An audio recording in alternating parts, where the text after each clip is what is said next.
पैसे देऊन ही अशी छोटी पोळी होती, म्हणजे आकार येत नाही, प्रेम असतं एकटा त्याच्यात. नवऱ्याच्या हातची पोळी खायला नशीब लागते का? नवऱ्यांची रीत त्याला आलं पाहिजेत नाही, आई तर खाऊ सगळे, येऊ द्या की खाऊ द्या, येऊ द्या खाऊ द्या, करायचं नाही. काहीला तर उलट आहे, माणसाच्या हातचा स्वयंपाक आवडतो हॉटेल मधल्या, स्वतः नाहीत करता तेही माणूस येते करावं. नाही माणसाच्या हातचा स्वयंपाक खाता. करत होती की मी आल्यावर काय माथा वेगळा केलेला बघ काय करावं लागते बायकोला मदत कधी कधी, ती नाही करूच करते, पण करायचं कधी कधी. हेच तर खरं आहे, नवरा काय काम करतो हे महत्वाचं, जे ती करू शकते ते नवरा करू शकतो. काय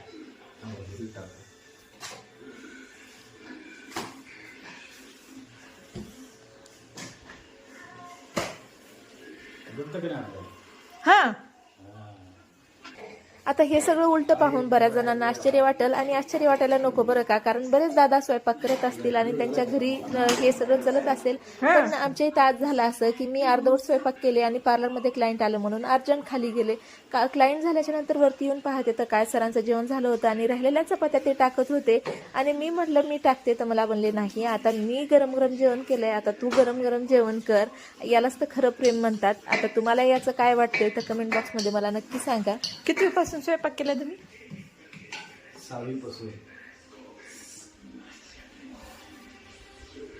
पासून केला, 2 वर्ष खरा केला.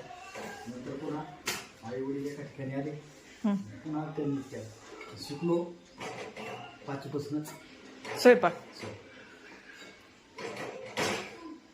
अगोदर काही येत होतं?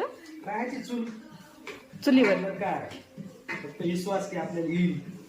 आई थोडी शिकवत असते, आई मुली असते, मुलाला कुठं शिकली. तेव्हा तरी शिकवत नव्हत्या, आता तरी शिकवायला लागलं. आता शिकवलं मुलांना, तर असं शिकवत नाही.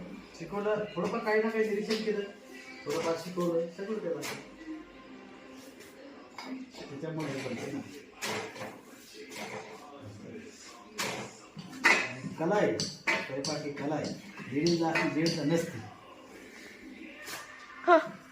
आहे की नाही? कला आहे सर का आता मी टाकते ही कला, त्याच्या अंगात कला. उपाशी तर राहणार नाही, पण ताजं खायला भेटत. खिचडी कमी करता आली पाहिजे, कधी कसं सेट लास्ट कधी.